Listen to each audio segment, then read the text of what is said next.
நான் பாரதியை கல்யாணம் பண்ணதே தமிழுக்காக தான்னு உங்க எல்லாருக்கும் தெரியும்.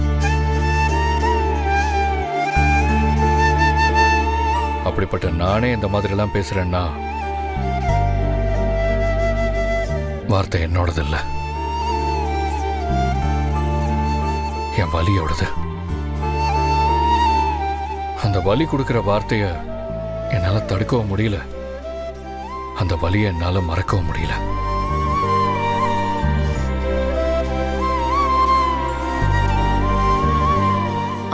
ஆதி, இனி நடக்கிறதெல்லாம் நல்லதாவே நானே. கண்டிப்பா நம்ம யோசிச்சா ஒரு நாள் இல்லைனாலும் நல்லதே நடக்கும். இது வரைக்கும் நடந்ததெல்லாம் நான் நினைச்ச மாதிரியா நடந்துச்சு? அதுவா தானே ஏதோதான் நடந்துச்சு. இனிமே நடக்கிறதும் அப்படியே நடக்கட்டும். பார்த்து ஆதி.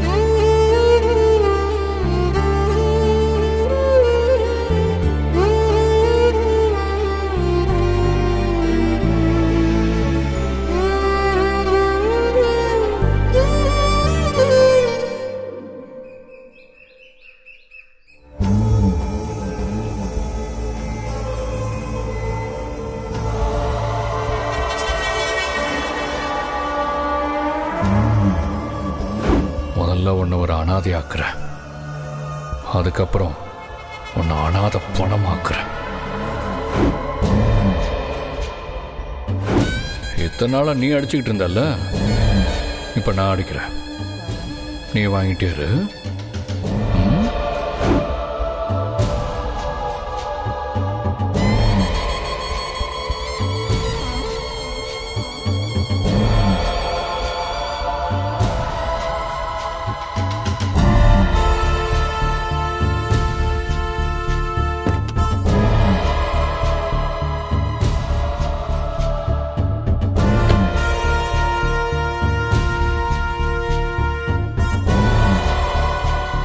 யோ, இப்ப கிளம்பி வா.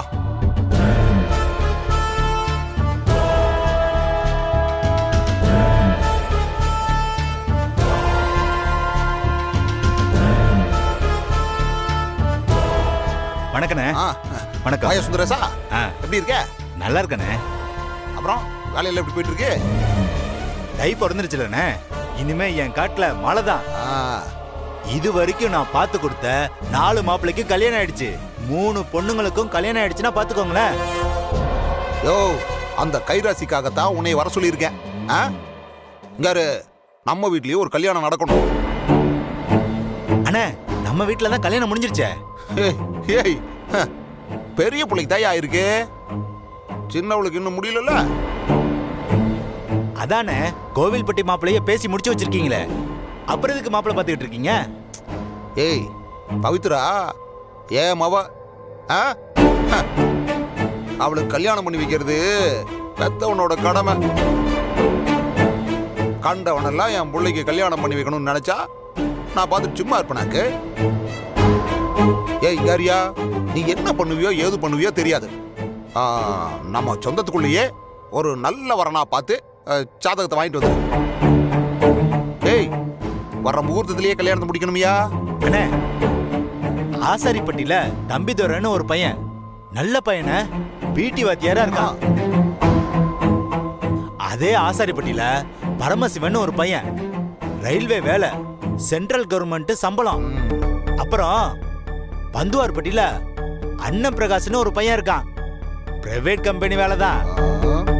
ஆனா மாசம் 80,000 வாங்குறானே. அது வேணா அது வேணா. இந்த ஆசாரிப்பட்டி பயிலுக 2 பேர் பேர் சொன்னேன்ல, அந்த 2 பேர்ல யாரு கரெக்டா இருக்கும்னு பார்த்து நீ அந்த ஜாதகத்தை வாங்கிட்டு வந்துரு.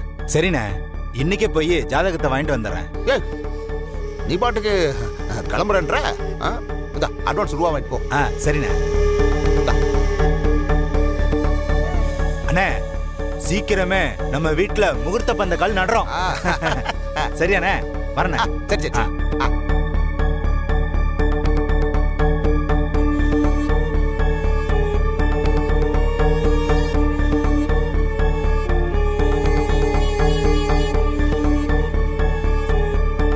எப்ப ஆதி, சவால் விடுறது முக்கியம் இல்ல, சாதிக்கணும் தம்பி, சாதிச்சு காட்டணும். என்னை நீயே ரொம்ப சாதாரணமா நினைச்சு போட்டியா நீயே? உண்மையை சொல்லணும்டா, நீ நினைச்சு வச்சிருக்கிறத விட நான் ரொம்ப மோசமானவன். ஏய், இல்ல நான் தெரியாம தான் கேட்கிறேன். நீ என்னை மிரட்டுனா நான் அப்படியே பயந்துட்டு ஓடி போயிருவேன் நினைச்சிட்டியா? தர்மலிங்கம் அப்படிலாம் ஓட மாட்டான். என்னமோ சொன்னியே, என்ன அனாதைய ஆக்கிப்புட்டு அப்புறம் எப்படி அனாதை பணம் ஆக்கி வைக்கணியே? ஏய், இப்ப நான் சொல்றேன், உன்னை ஒண்ணும் இல்லாதவனாக்கி ஐயா சாமி என்னை மன்னிச்சிருங்கன்னு என் காலில் விழுந்து உன்னை நான் கதற வைக்கிறேன். அப்படியே கதறிட்டு ஓட வைக்கிறேன். ஏற்கனவே உங்க அம்மாவும் இப்ப இல்ல, உன் பொண்டாட்டியும் பொழைச்சு வருவாளான்ட்டு தெரியல. இப்ப அவ பொழைக்கலான்னு வச்சுக்கைய, உன் பிள்ளையும் உன்னை தூக்கி எறிஞ்சிட்டு பத்தி விட்டுட்டு போயிட்டே இருப்பான். அப்படியும் அது நடக்கலன்னு வைய, நான் நடக்க வைப்பேன். அப்புறம் இப்ப நீ பாத்துக்கிட்டு இருந்தல்ல, இப்ப நான் எதுக்கு புரோக்கர் கிட்ட அடுத்த முகூர்த்தத்திலேயே கல்யாணம்னு சொன்னேன்? அது கல்யாணத்துக்கு குறிச்ச நாள் இல்ல தம்பி, உனக்கு குறிச்ச நாள். அதுதான் நீ இருக்க போற கடைசி நாள்.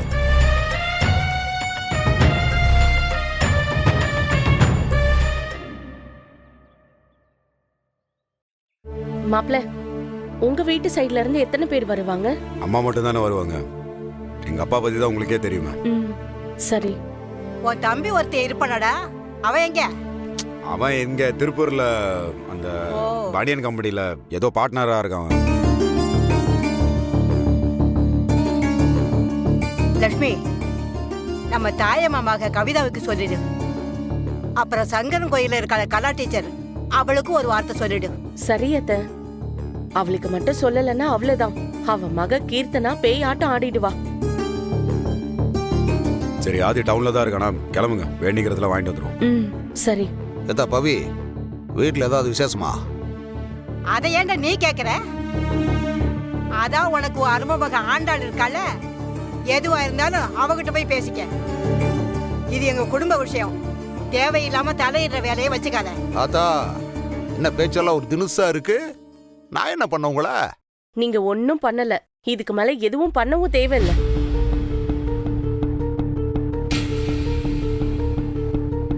பவித்ரா, உள்ள போய் 2 கட்டப்பை எடுத்துட்டு வா. ஏய் பவி, நெல்லு. இங்க பாரு, என்ன பிடிக்காதவங்களுக்கு தான் பிடிக்காதவனா இருந்திருக்கனே தவிர உனக்கும் அக்கா ஆண்டாளுக்கும் ஒரு நல்ல அப்பனா தான் இருந்திருக்கேன்.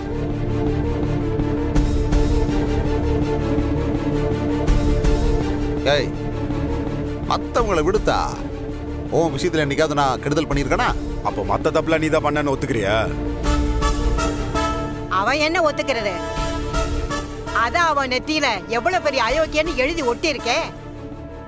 அப்புறம் என்னத்துக்கு அவங்கிட்ட போய் கேட்டுட்டு இருக்கேன்? யாரு? நான் உங்ககிட்ட எதுவும் பேசல, சொல்லி போட்டேன். நான் என் புள்ள கிட்ட பேசிக்கிட்டு இருக்கேன், நீ இதுல தலையிடாத சொல்லிட்டேன். யாருக்கு யாரு புள்ள? உங்க புள்ள ஆண்டாள் மட்டும்தான். இவ ஏன் புள்ள. உங்களை மாதிரி குடும்பத்தை கெடுக்கிறவன் புள்ளைய என் புள்ள இருக்க மாட்டா. மா, இப்ப எதுக்குமா நீ இவ்ளோ டென்ஷன் ஆகுற? அவர் தான் ஏதோ பேசணும்னு சொல்றாருல, விடு பேசட்டும். நீ சொல்லுப்பா. யாரு? மத்தவங்களுக்கு எப்படியோ, நீ எனக்கு புள்ளதான். ஏய், உன் வாழ்க்கை நல்லா இருக்கணும்னு நினைக்கிறேன்னா இதுல என்ன தப்பு இருக்கு? சரிப்பா, அதுக்கு இப்போ நான் என்ன பண்ணணும்? ஆசாரிப்பட்டியிலிருந்து 2 மாப்பிள்ளையோட சம்பந்தம் வந்திருக்கு. உன் ஜாதகத்தை கொடுத்து விட்டுருக்கேன். ஜாதகம் ஒத்து வந்தா உன் கல்யாணத்தை முடிச்சு போலான்னு இருக்கேன். பாத்தியாடி, அங்க சுத்தி இங்க சுத்தி எங்க வந்து நிக்கிறானு. ஏண்டா வெறும் பையல, அதான் பவித்ராவ கோவில்பட்டிக்கார பொண்ணு கேட்டு போயிருக்காருல்ல. நாமளும் அவளுக்கு படிப்பு முடிஞ்சதுக்கு அப்புறம் அவனுக்கு கல்யாணம் பண்ணி தரேன்னு சொல்லியிருக்கோம்ல. அப்புறம் என்னடா திடீர்னு வந்து பொருளிய கிளப்பிட்டு இருக்க? நாம அவளுக்கு நல்லது செய்ய போறோம்னு தெரிஞ்சிருக்கோம், அதான் அதை கேட்டுட்டு வந்து அணுகுண்டு தூக்கி போடுறாரு. ஏய், நீங்க எல்லாரும் என்ன இப்ப புத்தி கிட்ட பேசிட்டு இருக்கீங்க? அன்னைக்கு வந்து பொண்ணு கேட்டு போனா, அதுக்கப்புறம் எங்க போனா அவன்? எங்காவது ஓடி போயிட்டானா? நான் பார்த்துருக்கிற மாப்பிள்ள நல்ல ஜமந்தம், ரயில்வேல வேலை செஞ்சுட்டு இருக்காப்ல. சென்ட்ரல் கவர்மெண்ட் சம்பளம் தெரியுமில. மற்றவங்களை மாதிரி வெட்டியால இல்ல. அப்பா ஆகாஷும் கவர்மெண்ட் ஸ்டாஃப் தான்ப்பா. ஆகாஷா? அது யாரு? அன்னைக்கு எனக்கு ஒருத்தனை பிடிச்சிருக்குன்னு சொல்லி என்ன பொண்ணு பார்த்துட்டு போனார்ல ஒருத்தர், அவர் தான் ஆகாஷ். அவர் பேரே உனக்கு தெரியல, அப்புறம் எப்படிப்பா எனக்கு பிடிச்சதெல்லாம் உனக்கு தெரியும்? எங்க இருந்தா இப்போ உனக்கு பிடிக்கிறதா முக்கியம்? நாளைக்கு உன் வாழ்க்கை நல்லா இருக்கணுமா வேணாமா? நான் ஆகாஷ கல்யாணம் பண்ணதாப்பா நல்லா இருப்பேன். ஒரு அப்பாவா நீங்க என் மேல அக்கறை காட்டினதுக்கு ரொம்ப நன்றி.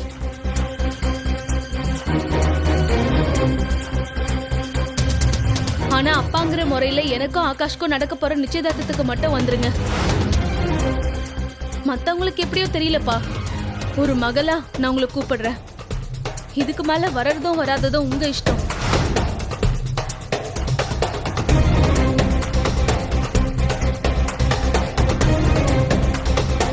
யாரை கேட்டு இந்த ஏற்பாடெல்லாம் பண்ணிட்டு இருக்கீங்க? யாரை கேட்டு பண்ணணும்னு கேட்கறேன். இது பவித்ரா ஆசைப்பட்ட வாழ்க்கை, ஆதி முன்னின்னு நடத்தணும்னு நினைக்கிற கல்யாணம். இது யாரை கேட்கணுன்ற? நாளைக்கு நிச்சயதார்த்தம் நடக்கும், புரியுதா? ஒரு அப்பனா வந்தோமா வாழ்த்தணுமா வயிறார தின்னுமா போனோமான் இருக்கணும். இல்லன்னு வையன் சொல்லிட்ட சரியா? நீங்க வாங்க, ஆதி வெயிட் பண்ணிருப்போம், போலாம்.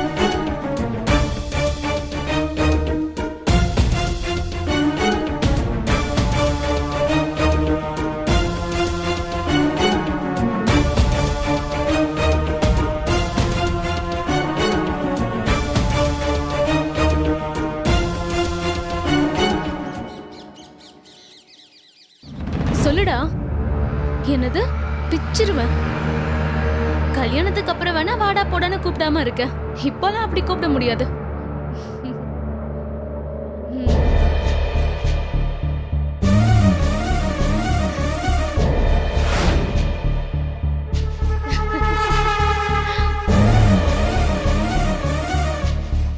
சும்மாதான்.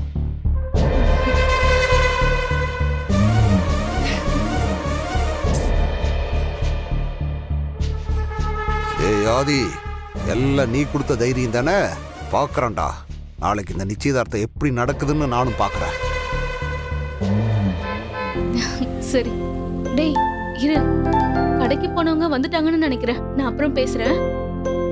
ஹே வெய், நான் அப்புறமா கூப்பிடுறேன். Okay okay bye.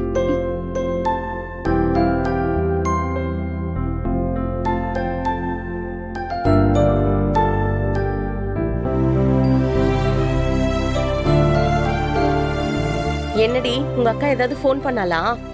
பண்ணாமா, பாரதி அக்காவுக்கு இப்ப பல்ஸ் நல்லாவே இருக்கான், சீக்கிரமா கியூர் ஆயிடுவாங்கன்னு டாக்டர் சொன்னாங்களாம். எது எப்படியோ அந்த ஆண்டவன் புண்ணியத்துல அவ சீக்கிரம் சரியாயிடணும். அதெல்லாம் ஆயிரம். நீங்க ஏன் கவலைப்படுறீங்க? இந்த பவித்ரோட கல்யாணத்துக்கு ஆதி பாரதி ஜோடியா வருவாங்க, நீங்க வேணா எழுதி வச்சுக்கோங்க. இதுக்கு அப்புறமாவது அந்த பாட்டை கூட ஐயனார் நம்ம குடும்பத்தை கஷ்டப்படுத்தாம இருக்கணும். சொல்லி முடிக்கல வந்து நிக்கிற மாதிரி. உங்களுக்கெல்லாம் பிடிக்குதோ இல்லையோ, நான் ஒரு விஷயம் சொல்றேன். தப்பா இருந்தா மன்னிச்சுக்கங்க, சரியா இருந்தா வச்சுக்கங்க.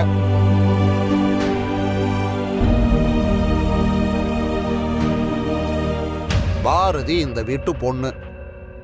அவ இப்படி ஒரு நிலைமையில இருக்கும்போது இந்த வீட்டுல இப்படி ஒரு நிச்சயதார்த்தம் நடக்கணுமான்ட்டு யோசிச்சுக்குங்க. இத நான் சொன்னா ஏதோ நிச்சயதார்த்தத்தை நிறுத்துறதுக்கு தான் சொல்றேன்னு சொல்லுவீங்க. எனக்கு அதெல்லாம் ஆசை கிடையாது. பாரதிய மனசுல வச்சுட்டு தான் சொல்றேன். அதுக்கப்புறம் உங்க இஷ்டம். யார் இந்த நல்ல மனுஷன் திடீர் நம்ம வீட்டுக்குள்ள நல்லது கெட்டதெல்லாம் வச்சுக்கிறேன்? இது அந்த இமயமலை முனிவரா இருப்பாரோ? இல்லடா, பழனிமலை சித்தரு. சித்தரோ பித்தரோ உங்களுக்கு வேணா பாரதி மேல அக்கறை இல்லாம இருக்கலாம், ஆனா எனக்கு அப்படி இல்ல. இங்க இருங்க, என்ன உங்களுக்கு பிடிச்ச ஆளும் பிடிக்காட்டியும் பாரதி என் பொண்ணு மாதிரிதான். அதனாலதான் சொல்றேன், அவ வந்ததுக்கு அப்புறம் நிச்சயதார்த்தத்தை வைங்க, அவளும் சந்தோஷப்படுவாள்ல. நடிக்கிறான் நடிக்கிறான். பாரதி நீ ஓம்புலையா நினைச்சிருந்தா பண்ணிருப்பியா பிள்ளை? நீ பாரதி இந்த நிலைமையில படுக்கிற காரணமே நீ தானையா? பெருசா நல்லவன் மாதிரி பேசிக்கிற இப்போ வந்து நீ மாப்பிள விடுங்க. அவரை நமக்கு பிடிக்குதோ பிடிக்கலையோ, ஆனா அவர் சொல்றதுல ஒரு நியாயம் இருக்குல்ல. பாரதி இங்க வந்ததுல இருந்து அவ இல்லாம இந்த வீட்ல எந்த ஃபங்க்ஷனும் நடந்ததில்ல. இது பவித்ராவோட நிச்சயதார்த்தம். இதுல அவ இல்லாம இருக்கிறது நல்லா இருக்காதுன்னு தோணுது.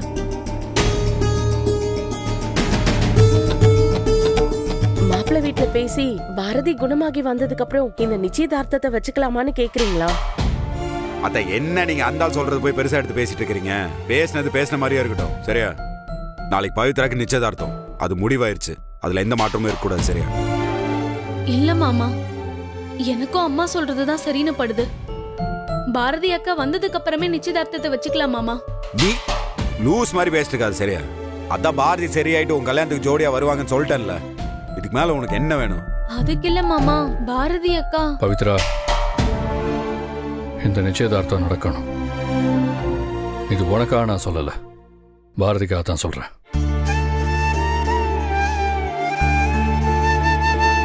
அவங்க இப்ப அன்கான்சியஸ்ல இருந்தாலும் அவங்கள சுத்தி நடக்கிற எல்லா விஷயமும் அவங்க காதுல கேட்டுக்கிட்டு தான் இருக்கு. இப்போ உனக்கு நிச்சயம் ஆக போகுதுன்னு கேட்டாலும் இல்ல உனக்கு கல்யாணம் ஆக போகுதுன்னு கேட்டாலும் அது பாரதி இன்னும் சீக்கிரமா குணமாகி எழுந்து வர வைக்கும். அதுக்காவது இந்த நிச்சயதார்த்தம் நடக்கணும். இதுக்கு தானே இவன் வேணும்ன்றது. டாக்டர் கூட தோணல பாரு, இவர் கரெக்டா சொல்லிட்டாரு. கண்டிப்பா பாரதிக்கு சரியாயிரும்.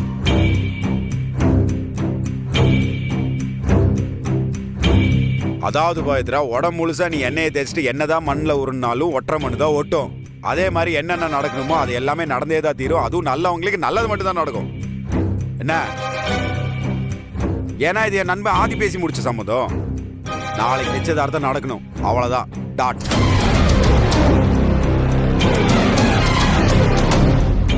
ஏய் கல்யாணம் பொண்ணு, போய் ஆகாஷ் கூட உட்காந்து போன்ல மொக்க போட்டுட்டு. அட போங்கண்ணா, அதெல்லாம் ஒண்ணும் இல்ல. டேய் டேய், என் சகல வந்தா ஏதோ பவித்ரா கொடுத்து விட்டான்னு சொன்னால, எடுத்துக்கூட. மறந்தே போயிட்டேன்.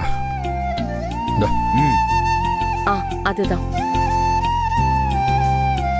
பவி, இந்த இது ஆகாஷ் உனக்கு எடுத்த புடவை.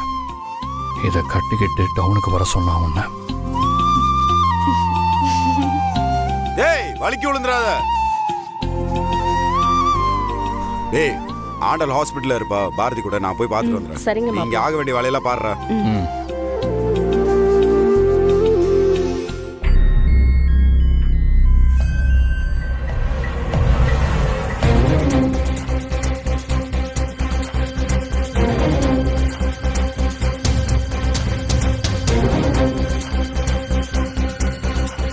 இங்க பாருங்க, நீங்க செஞ்ச எல்லா தப்பையும் மறந்து மன்னிச்சுதான் ஆதியும் மாப்பிளையும் இப்படி இருக்காங்க.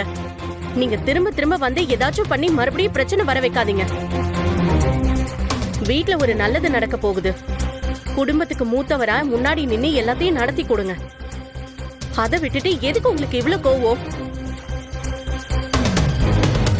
வேண்டாங்க, இது வரைக்கும் நீங்க பண்ணது எல்லாமே போதும். தயவு செஞ்சு இதுக்கப்புறமாச்சும் மனுஷனா நடந்துக்கோங்க. யாரு? நான் மிருகமாவே இருந்துட்டு போறேன். நீ உன் மருமவனையும் அந்த ஆதி பையிலையும் சேர்த்து வச்சு எல்லாத்தையும் பண்ணு போ. நான் தெரியாம தான் கேக்குறேன். இந்த அளவுக்கு உங்களை பழி வாங்கறதுக்கு அப்படி என்ன உங்களை பண்ணிட்டாங்க? யார் லட்சுமி? நான் எதுலையுமே தலையிடக்கூடாதுன்னு சொல்லி போட்டு தான் ஒதுங்கி நிக்கிறேன்.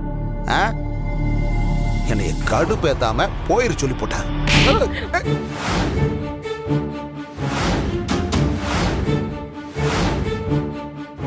என்னடா பெரிய இவ மாதிரி பேசிட்டே இருக்க? என்னடா நீ பண்ற வேலையெல்லாம் எனக்கு தெரியாதுன்னு நினைச்சிட்டு இருக்கியா?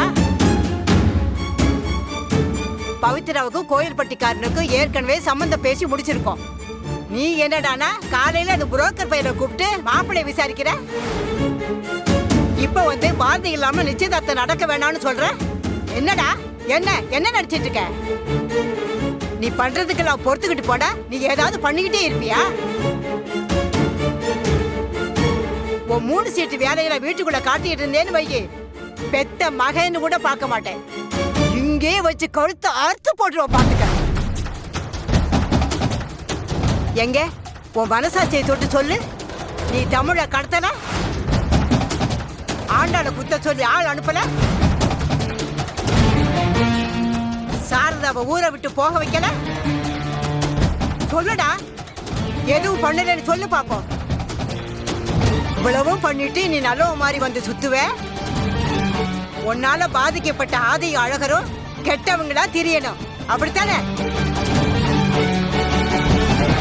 டேய் தர்மலிங்கம், எவ்வளவு மோசமானவனா இருந்தாலும் குடும்பம்னு வந்துட்டா அந்த குடும்பத்துக்கு மட்டுமாவது நல்லவனா இருப்பான். ஆனா நீ அப்படியா இருக்க? ஊருக்கு நல்லது நினைக்கிறது கிடையாது, குடும்பத்துக்கு நல்லது நினைக்கிறது கிடையாது. இதுக்கு ஏன்டா இப்படி வாடுற? பேசாம செத்துற வண்டி தானே.